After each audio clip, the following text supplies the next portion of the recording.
Hi guys. I stayed in tonight to do a video because I'm getting attacked big time, and I'm currently locked out of Twitter and Facebook, of course, always Facebook.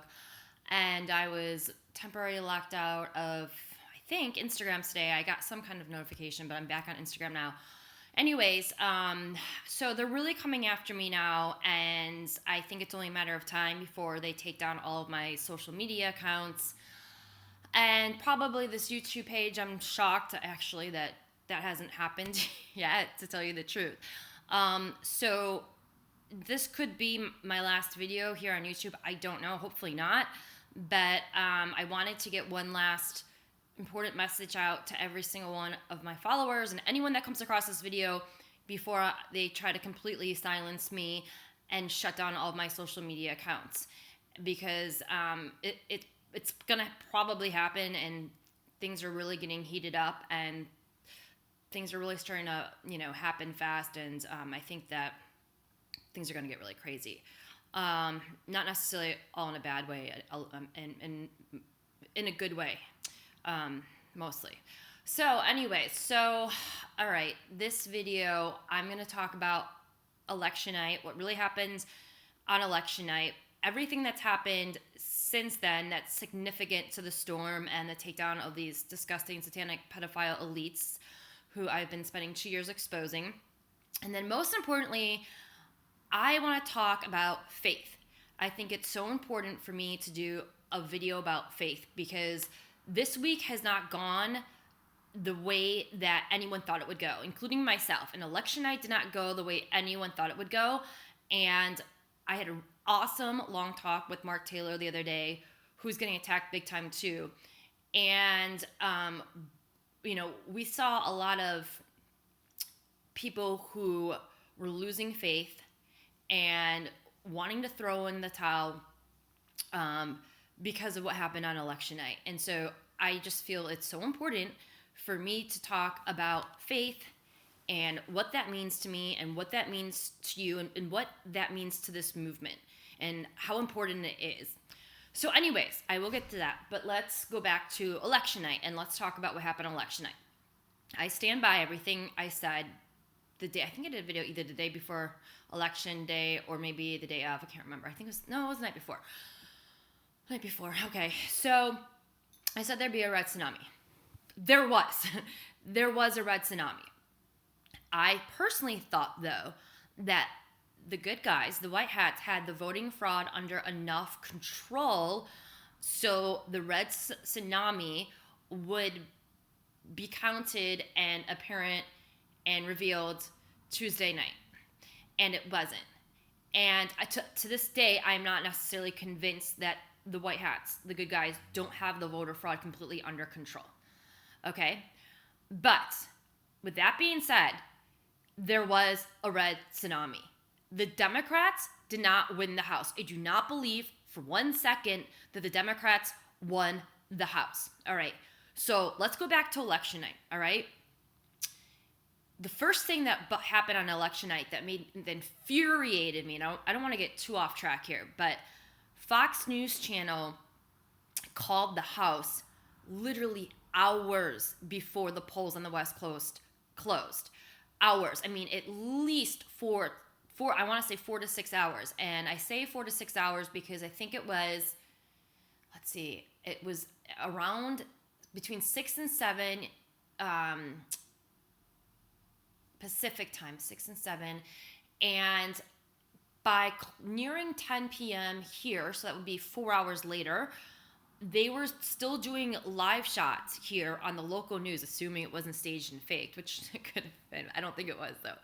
They were still doing live shots of people voting. So there were still people in line to vote. So the polls here closed at 8 p.m., but the law is if you get in line before 8, 7:59, I think even 8, then you're allowed to vote. So people were still in line at 10 p.m. That's how long some of the lines were. So for Fox News to call the House when the polls on the West Coast hadn't even closed, and California is the most populous state, that's absolute insanity. And it just infuriated me. And what it also did is it made a lot of people wake up to the reality that Fox News is controlled by the cabal.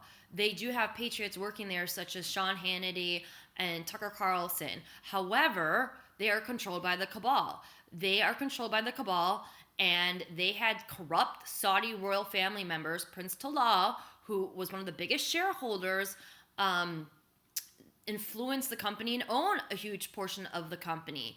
And Prince Talal was at the top of the child sex trafficking rings. One of his own ex-wives has admitted that he was involved in child sex trafficking. He also owned a huge share in Twitter and funded corrupt politicians like Hillary Clinton and John McCain. And he was one of the many House of Saud members who was arrested last year, and Q predicted it. So, I've been trying to warn people about this for a really long time. Fox News Channel covered up Pizzagate. Bill O'Reilly covered it up. Megyn Kelly, don't get me started on her. She covered up Pizzagate. She covered for psychopath James Elefantis. So, good news about Fox News revealing its hand on election night is that it woke a lot of people up. It made a lot of people realize that they are just as bad at times as the rest of the entire MSM. They are controlled by the deep state. There are good people working there, Sean Hannity and Tucker Carlson. However, they're not allowed to talk about certain things, and they're not allowed to have certain guests on. They would never allow me to go on that network. They've booked me over 3 to 5 times. They've booked me, and they always cancel at the last minute. I think I'm on some blacklist lists that they have. I don't know this for sure, but every single time someone unwittingly books me, they always cancel at the last minute. And that happens to a lot of people who are exposing the truth. And, if someone at the network dares to, reveal too much truth, then they get punished and sometimes fired. And Sean Hannity, for example, tried to expose Seth Rich's murder. The truth with that situation and what happened to him, he was punished and he wasn't allowed to talk about it. And who knows what they did to him behind the scenes. So Fox was corrupt. Fox called the election before all the votes were in, which that is election collusion. That can affect an election. You're taught that. I mean, that's politics 101. That was one of the first things I learned in my political science classes. That could greatly influence an election because it disenchants of the voters.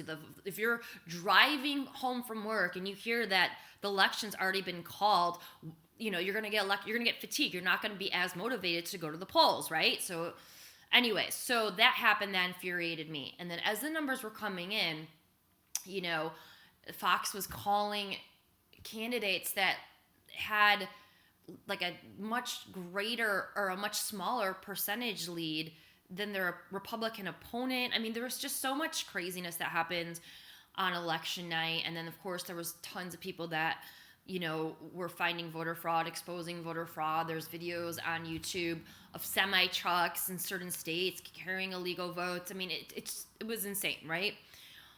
But the one thing that struck me the most about election night and bothered me, but I kept my mouth quiet about it, was it bothered me that President Trump let Nancy Pelosi concede as early as she did. And then it also bothered me that he wrote her such a nice tweet.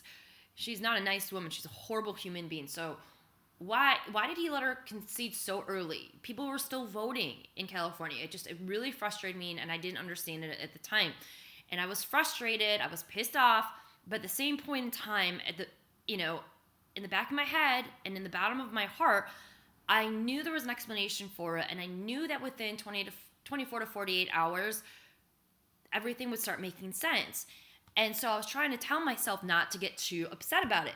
And I understand so many people were upset that the Republicans didn't win the House, or that the results didn't show. I should say that the results didn't show that the Republicans won the House on election night. And I was too. Don't get me wrong. I was very frustrated and I was upset about this. But I also understood and I knew that there was more to the story, and that within the next 24 to 48 hours, we would understand what really happened behind the scenes. And sure enough, right after election night, what did we find out? We find out that there was all kinds of voter fraud all over the country.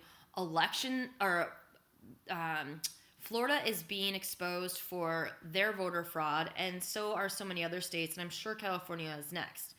So what ended up happening on election night is the good guys, let the Democrats steal the House. And they let them steal the House so they could expose the voter fraud, which is exactly what's happening.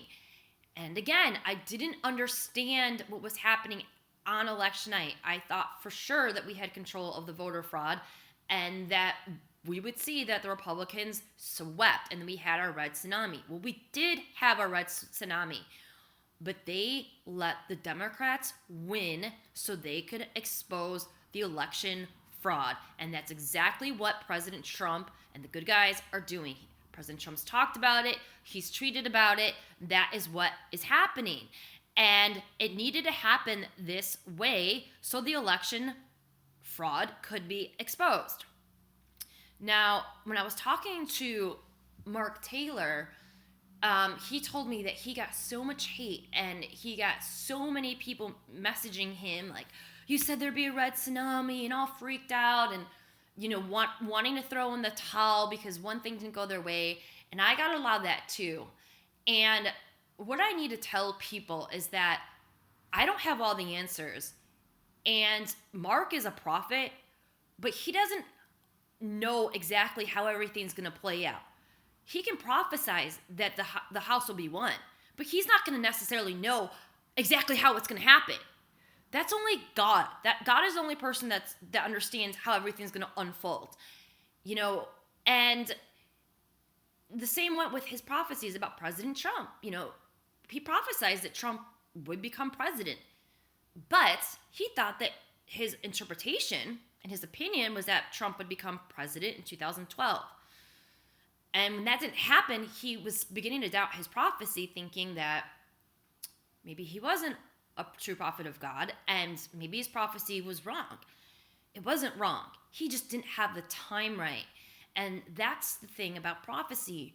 No one knows the time. Only God knows how and when it's going to happen. And sometimes it's going to happen in completely the opposite way that we expect it to happen. That actually happens more often than not. But the second it seems that we had a loss or things don't go the way that we hope them to go, don't throw in the towel. You can't give up just because we appear to lose one battle. You got to have some faith. You got to have some trust in God. And you've got to have some trust in our president and Q. At the end of the day, I have given up absolutely everything to support President Trump and to help him and to help expose the cabal, help him take down these evil people, help him save the children. That man has never let me down, ever.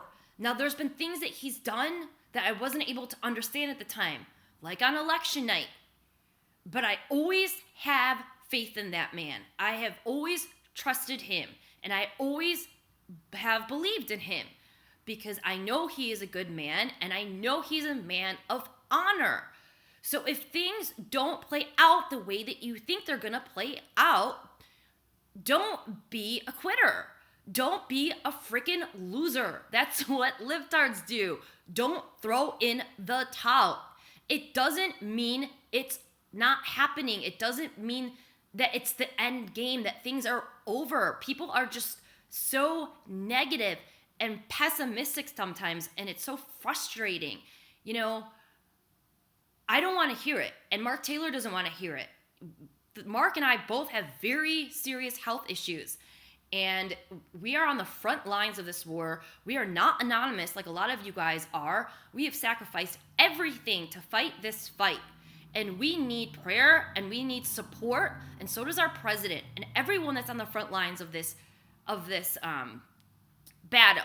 And a lot of this is spiritual, by the way, which is why we're constantly under attack. So what we need is support, and we need prayer, And we need people to have a little bit of faith. And it's so important for people to understand that. And this doesn't just apply to the Q movement and the takedown of the cabal. This should apply to every single area of your life. I shouldn't be here. I've defied every odd to be on this planet. I should, considering what I have exposed and what I have been through, it is an absolute miracle I'm alive. I have faith. I have faith in God. I'm a believer in Jesus Christ, and I trust in God. I get very frustrated at times, and there's times where I feel like I'm going to lose my faith maybe, but I never have. At the end of the day, I never have, because you know what? No matter what's happened to me, God has always come through for me. He has always come through for me. You know, I am sitting here, my hand situation, I can't even begin to explain to you how awful this has been. I was so naive after this happened, thinking that this would be an easy recovery and, you know, in a few months I'd be back to normal. Oh my Lord. And I've been through horrible medical problems. I've been through lots of painful diseases and operations and procedures. And this has been one of the most horrific things that has ever happened to me. I can't even begin to tell you how much pain I've been in. And then getting off the painkillers, oh my God, the pain I have felt in my whole body, getting off those painkillers for weeks. I mean, I couldn't even get out of bed. I couldn't even get out of bed for days, all right? And I didn't know if I was gonna make it. I was in so much pain. But the days that I did have some energy, you know what I was doing?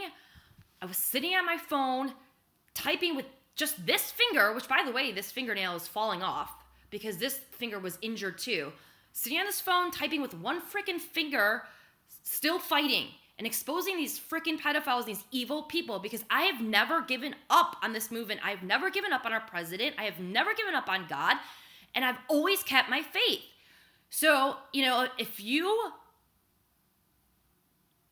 don't have faith, then maybe you shouldn't be in this movement. Maybe you shouldn't be doing this. Maybe you're not strong enough to fight this fight. You know, but don't take your negative energy and try to bring me down. Don't take your negative energy and try to bring Mark Taylor down. We are literally up against demons, all right? We are dealing with spiritual attacks non-stop. I've been dealing with them all day on social media. My accounts are getting taken down. I had someone come in my freaking door, bang on my doorbell last night, pounding on my freaking door, and just run away. And after what happened to Tucker Carlson, you know, things are getting a little scary here. And by the way, I'm in California on top of everything. But you know what? I have faith. I have faith in God. So I don't let things get me down. And I certainly am not going to throw in the towel if one small thing doesn't go the way we expect it to go. So I don't want to hear the negativity. And either does Mark Taylor. So people, I'm telling you, get over it. And if you can't get over it, then maybe this movement isn't for you. Q has said the truth will be yours to know. The truth will be your choice to know. And Joe M, if you're not following Joe M, he is my favorite person now to follow on Twitter. He's amazing. And his tweets are so insightful. He's at Storm is Upon Us. He says that not everyone is going to make it to the end. Some people are not going to be able to handle this. Some people are not strong enough. And you know what? If you don't have faith, then you're not going to be able to make it through the storm. So I'm telling people, I cannot stress how important it is to have faith. You got to sometimes have blind faith and just trust in God. All right? One of the most important people in my entire life who influenced me the most died unexpectedly a few years ago. She was like a second mother to me. And the last conversation I had with her, the absolute last thing that she said to me, out of nowhere, I don't think she's ever even said this to me. The last thing she said to me was trust in God. Trust in God. And her words have carried me through all this entire journey and all these horrific things that have happened to me. So I'm telling you people, have a little faith, all right? If things don't go the way you expect them to go, don't give up. No losers here. I don't like quitters. I like fighters, all right? We need to stay strong for the people that are sacrificing way more than I am way more than you are. Think about what President Trump has given up. Hold on, you guys. My computer timed out. Damn it. And of course, I can barely type. Oh, man, it's going to be really fun typing my next book. I'll have to get someone to help me with that. Anyways, I can't type. I used to be such a fast typer, too. But hey, I still have faith.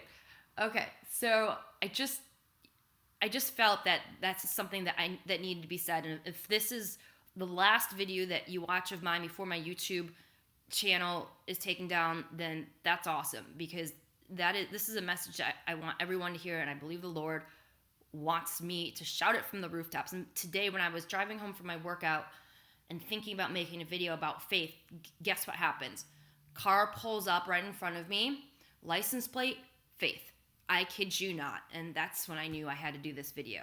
Sign from God. The signs are everywhere. God's always talking to us. You just have to be willing to listen and to have some faith.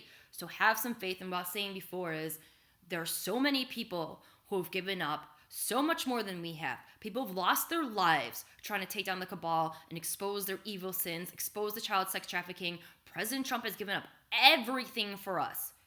And a lot of people on his team, and a lot of people you don't even know about, all right, who have just sacrificed everything for years. So I don't want to hear the negativity. What have you given up? Have you given up your job? Have you given up your health? Have you been slandered by the media constantly? Have you been humiliated? Have you had your family been completely broken up for this movement? Have you had your pets poisoned? Have you been physically assaulted after this? I don't want to hear the negativity.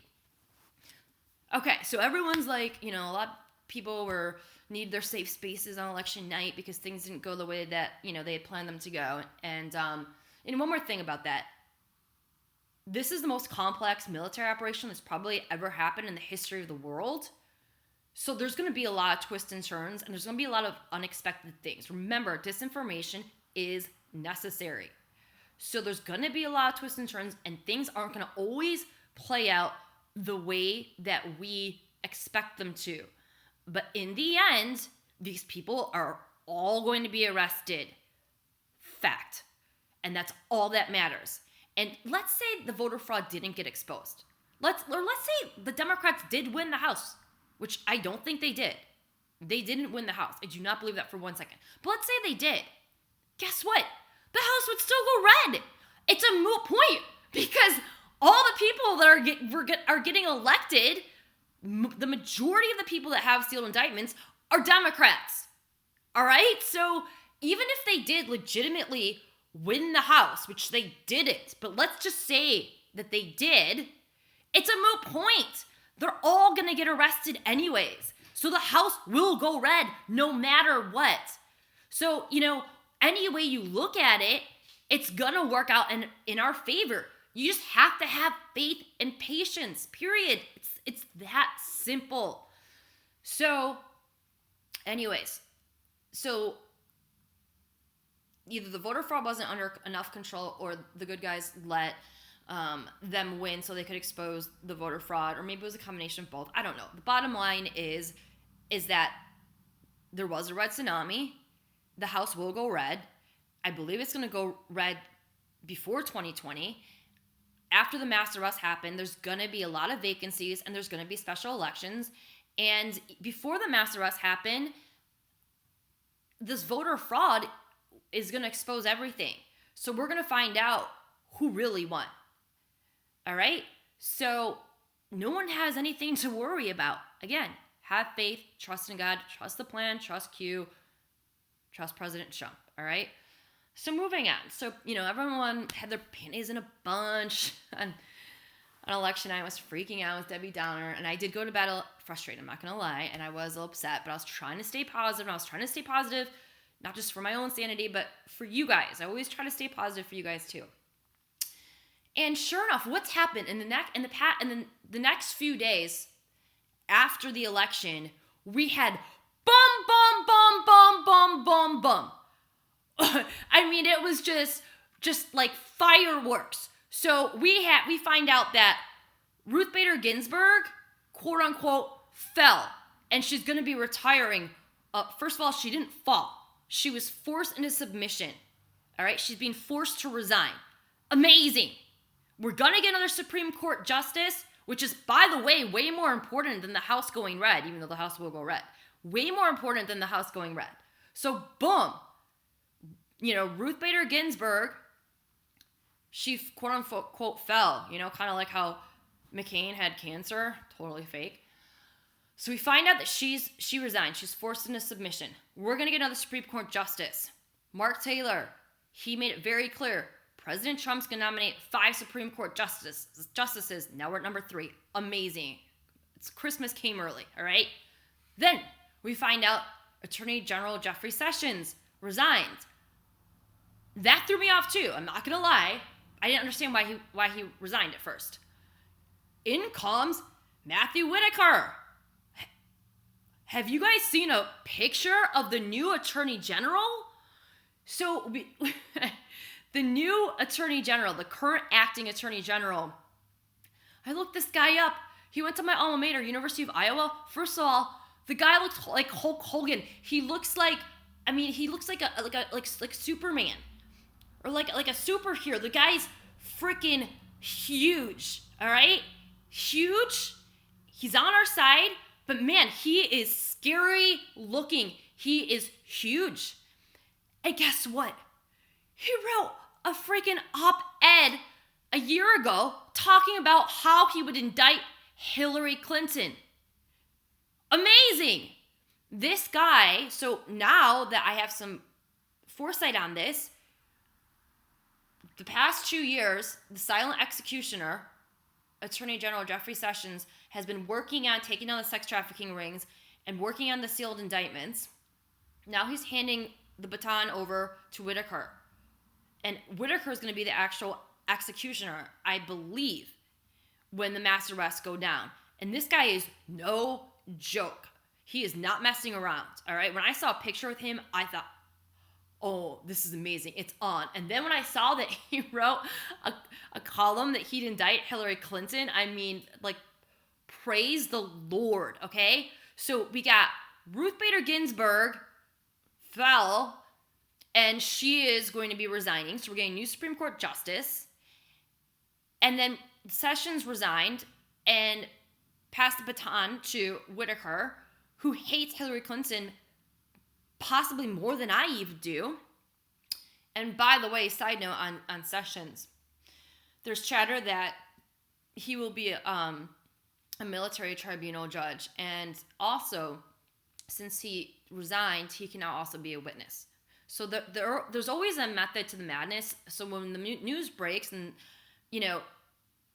we react. We're normal. We're human beings. But don't throw in the towel. Don't lose faith, because there's always a method to the madness, even if we can't understand it at the time.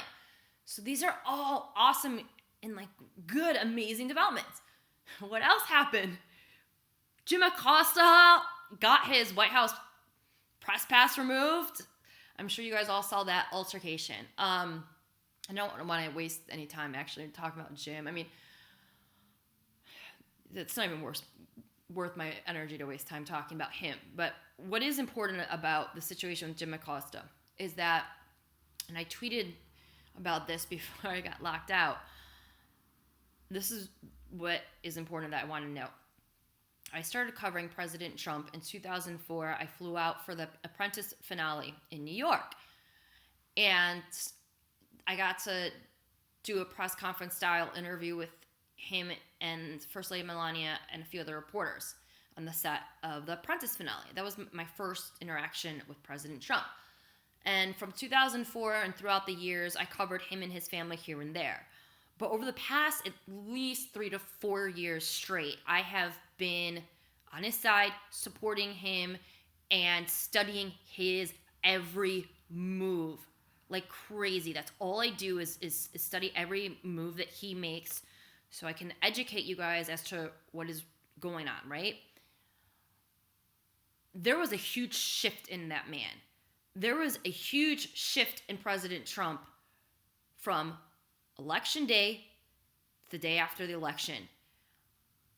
When Jim Acosta was being such a POS at the press conference that President Trump was conducting and was being so disrespectful, President Trump had to walk away from the podium. And then he came back and he scolded Acosta and told him what a terrible human being he is, which he is. I have never seen a fire in President Trump like that. That man has been treated horribly for years now by people like Jim Acosta, and he's always maintained his cool. I don't know how he does it. He has superhuman qualities, and he is the most amazing self-control I've ever seen in my life. But there was a light that has been ignited in that man I have never seen before. And it continued throughout the day and the next day and the next day.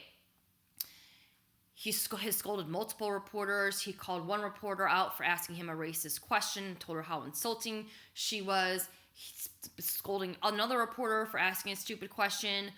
But the most powerful example of this light that I've never seen before in President Trump is when he told the press that he would never forgive Obama for what he did to our military. I'm getting goosebumps just thinking about it.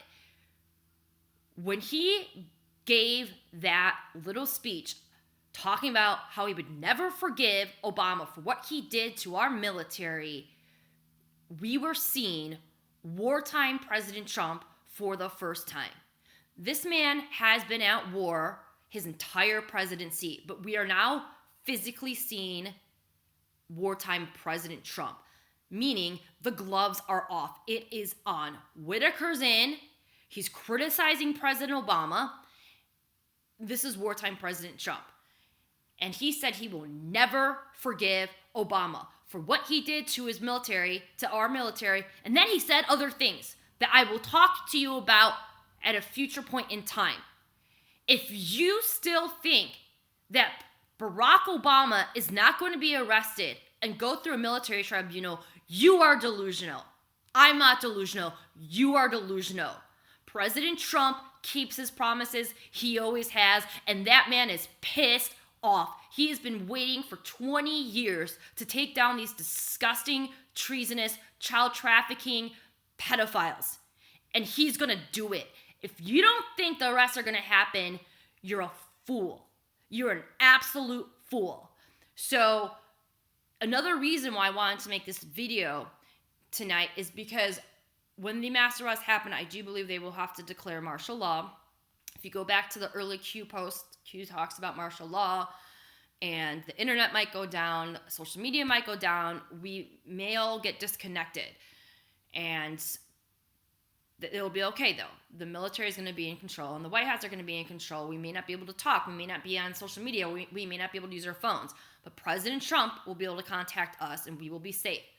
So, again, I wanted to make this video because when this happens, people need to relax, stay calm, and have faith. And trust in God, and trust the plan. Know that everything's going to work out. Everything's going to be okay. If all of our social media accounts get wiped out, that's okay. That probably will happen. All the social media networks are involved with the deep state badly. And they're also involved in the rape, torture, and trafficking of children. So I don't know exactly how everything is going to go down. I know that the people, the executives at the top of a lot of these social media companies are sealed indictments. A lot of them are already resigning, like Eric Schmidt. So when the mass arrests happen, will all these companies just shut down permanently? I don't know. I don't know if the companies are just going to completely burn to the ground, shut down, and just end forever, or if they'll just have to completely clean house and bring in good people who are not involved in the rape, torture, and trafficking kids to run these companies. But once people find out what these companies have been doing, I don't know. They're going to have to rebrand, and I can't imagine that.